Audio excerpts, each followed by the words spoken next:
Today on Encore, 4 towering figures from the New York culture scene have come together to create a meditation on the events of September the 11th. The performance is on in Paris at the moment. It's called The Day. 3 of these incredible artists join me in the studio. Described as a cello rock star, Beiser conceived the piece. Also joining us is Wendy Whelan, widely considered one of the world's leading dancers and former principal dancer with New York City Ballet. The piece is choreographed by the iconic Lucinda Childs. The music is by David Lang. Welcome to the show. Hi. It's a real pleasure to have you. Just want to start by asking you to describe the piece. I think, first of all, it's as you were saying, it's an abstract meditation on memory, on life after death, which started with the events of September 11 in New York. The composer David Lang and I were working on a piece, a big multimedia piece for cello, and he lives right there downtown, right by the Twin Towers. When the plane hit the towers, he was there holding the hand of his little child. And so I was not far from there as well. And so we were both obviously impacted by those events. But the piece starts there and takes off. And it's really now about this collaboration between the 3 of us. Wendy Whelan, who is, an incredible dancer, and How did you come to all be working together? Well, so I was recording the music, and I kept seeing images of a dancer dancing, embodying all these people, because there's a text, and the text is crowdsourced from the internet, and it has all these different memories of many different people. And so I just had this vision, of a dancer, because I see music with visuals, and I called Wendy and I said, would you be interested in doing it? And to my surprise, she said, yes, absolutely. And both of you are actually reading this poem in the background of the dance. Tell us about the poem that we hear. It's crowdsourced, 300 lines of text. They come in every 6 seconds like a heartbeat. And it goes from the most mundane daily experience to the most profound daily experience. So it's a typical day. You never know what's going to come your way, or what you're going to experience, or what you're going to remember. So it's sort of an embodiment of life. Okay, well, let's stop there for a minute and let's take a look. I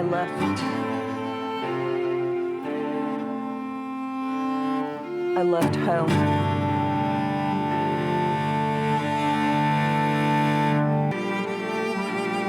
I started having migraines.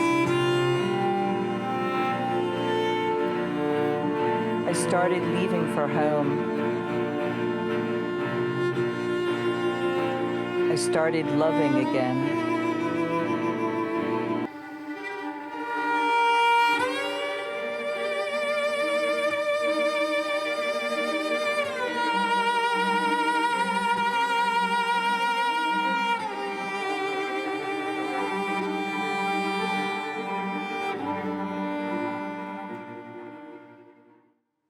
One of the things, Lucinda, that I found so mesmerising about it was the background, the decor. We see you two. We also see the sea.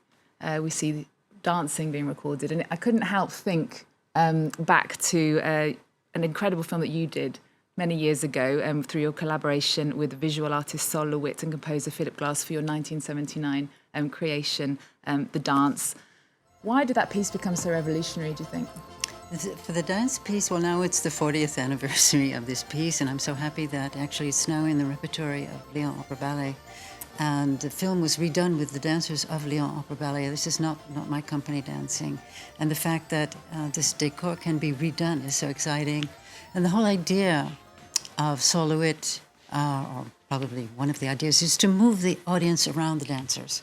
That you don't just see in a frame the dancers, but you move above them, to the side of them, and flipping sometimes from the front to the back or side to side or different levels. And this is something that we visited in a way with this piece, the same kind of concept, moving in on the performers. Okay, well, I just want to take a look at that, at Lyon Opera Ballet performing it in 2016.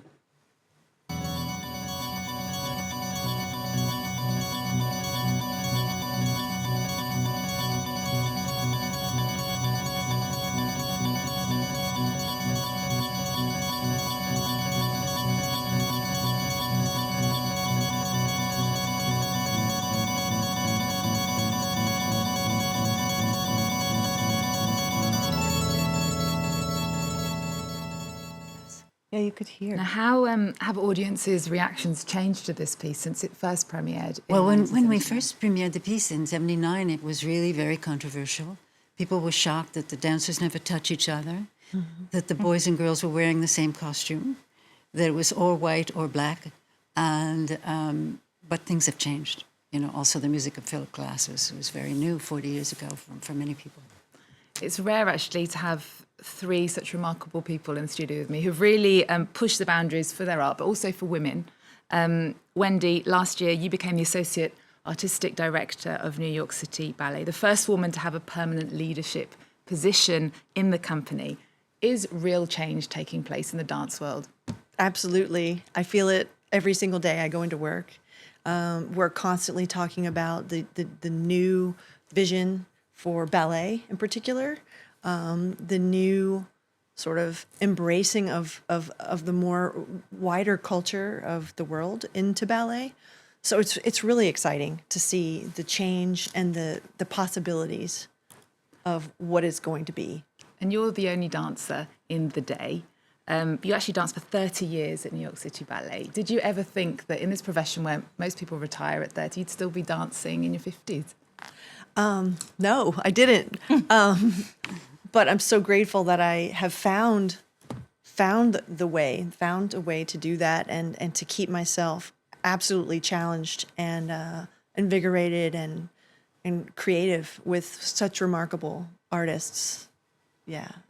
And Maya, you've become synonymous with musical performances that shake up this image we have of the classical music scene. You often use technology and visuals, as we see here. And obviously they've called you like this rock star, this goddess of the cello. How important do you think technology is in art in 2020?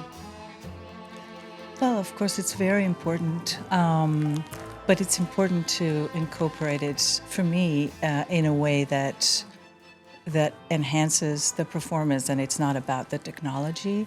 So even in this piece, there's all kind of technology that people are not aware of, because I'm playing with pre-recorded tracks of myself, and there's some loops that are happening, and I have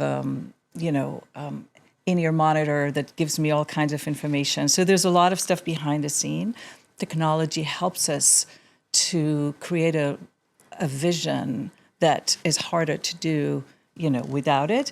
But it's also, I think, something that you want to use in a way that, for me at least, that doesn't take away from the human experience. So it's a tricky balance. And where did you find this nonconformist side of you that makes you want to challenge this classical world that you're in that is quite strict? Yeah, I was born like that. No, but really, and I think for that matter, Wendy and I share a very similar sort of, just very disciplined profession that you start very, very young and you dedicate your life to this one thing. And in the classical music world, people do that, of course, in the classical ballet, it's the same thing. But for me, it was always, I was interested in perfecting the technique, but I was also interested in expanding the vocabulary and changing the art form in a way that I thought was just more relevant to me and to my generation. So.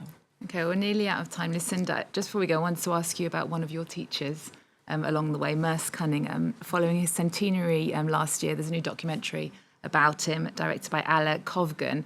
Have you seen it? Yes, I've seen it. And it was very moving for me because I was a student in college, and my first class with Merce, 1959, and it really changed my life. Wow. I was interested in theater and music and piano and so forth, and everything changed for me, and I wanted to focus on his technique and studying with him. What was so special about Merce Cunningham's technique? I think the modern dance movement was fascinating. I really enjoyed Martha Graham and Jose Limon, but there was something about the abstract nature of the Cunningham movement with John Cage and Robert Rauschenberg connecting to the contemporary art scene of that time in New York, which was so exciting to me. Okay. It felt like the place to be. Thank you so much for joining us. It's been a pleasure to have you on the show. We're going to leave you with the Cunningham documentary, Maya, Wendy, Lucinda. It's been a pleasure. The day is playing at Paris's Espace Cardin until the 6th of February. Remember our website, we're also on Twitter, Facebook and Instagram. There's more news coming up on France 24 after this.